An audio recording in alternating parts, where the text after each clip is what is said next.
Okay, so saving procedures, right? Now that we have all of our stuff laid out, we have the drum break, right? We have the sample, we have this sample, and we have this. Ooh, that's loud. I need to take care of that. In fact, the next tutorial I'm going to do is how to edit your sequences and adjust the volumes and all that. So there's the 808, shaker, open hat, right? So each one of these are different instruments, and we copied these, and I'll show you how to save a set as well. So when you bring up this whole MIDI, the sequence, when you bring up the sequence, it's going to bring up this whole thing, including your copied instruments here. But how to save these instruments. So right over here, I have the, like I said, I have the Gotek floppy emulator, the flash floppy. I'm going to put this on an empty disk, so 15. And the way you can tell is if you have an empty disk, and especially if you have the floppy emulator and you haven't yet named your disk, you would go to load. You would choose that disk, then you would go to load, and then it should say no instruments. Cool. All right. So let's save each one of these instruments. We're going to have to name them, right? So let's go over here and let's go to edit, instrument, boom, boom, boom, unnamed instrument. Let's name this. So this one is the jam, right? The jam break. So boom, boom, boom. H, E, and then we're going to go jam. Yeah, the jam, and in fact, you know what? Here, I'm just going to do that, and then I'm going to go jam. Alright,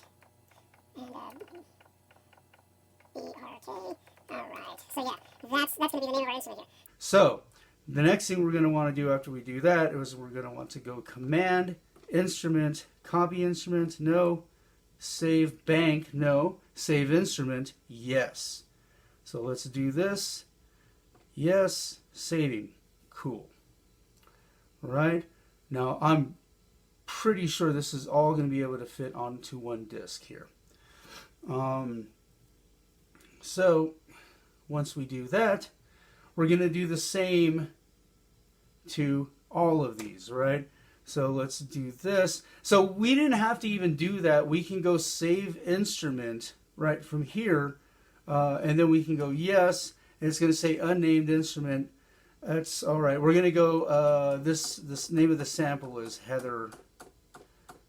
So we're going to go Heather. Alright. Yeah, there's really no faster way to do this, guys. Sorry.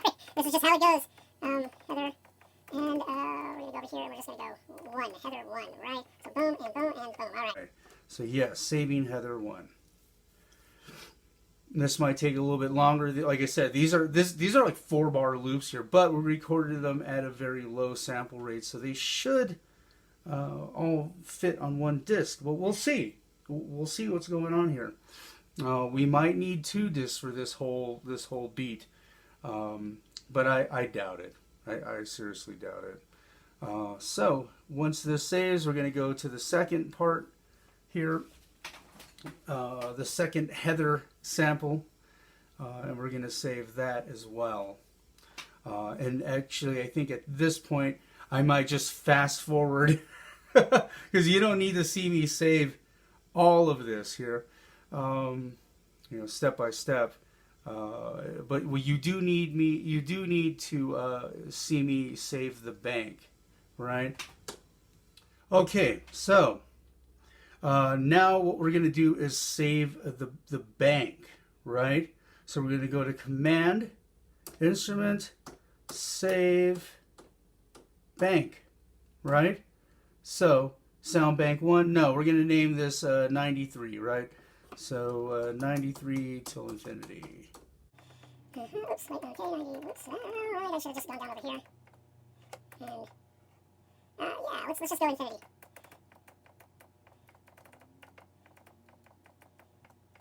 Yeah, whatever. Maybe. Let's see if I can,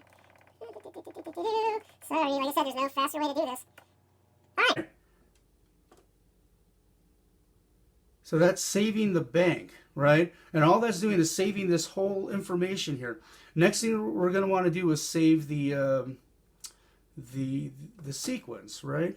So we're going over here. We're going to save current sequence. Yes. Oh, wait. So let's go back to the OS. So we're going to name this not the 93, right? Okay. 93 to infinity. 93, and then we'll just go infinity. Boom, boom, boom. All right.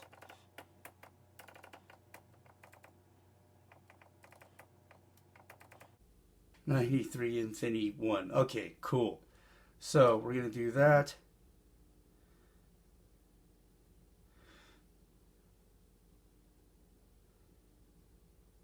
And so now we're going to go back to that disk, and we're going to do that.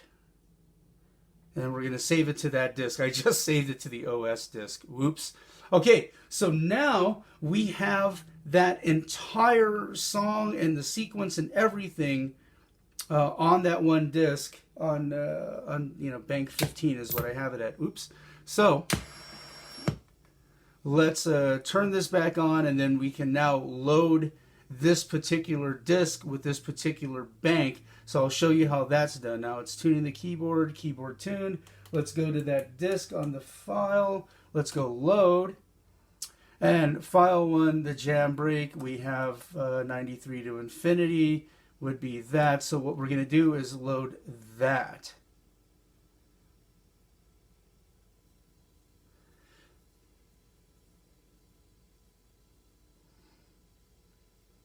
Right? And so what it's going to do is it's going to load all of these instruments up here.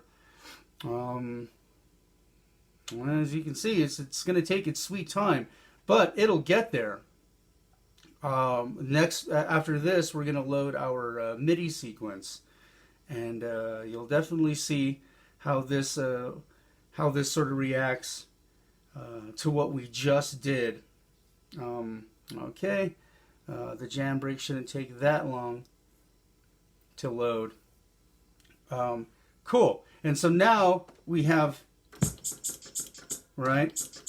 So let's go over here and let's go load. And actually, let's go MIDI. Oh, wait, sequence, sorry. Sequence 93, right? So we go, yeah, we just go edit sequence or command sequence. And let's load that up, right? This completed. All right, so here we go. Shit, what happened?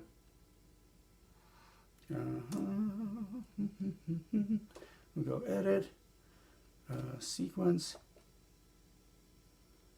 Oh, you know why? This is why I have that. Oops, I had the clock source set to MIDI. So now, so that's it. That's how you save and that's how you load.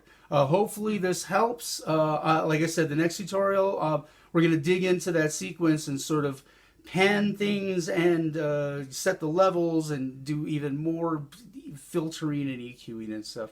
So hopefully this helps. Peace.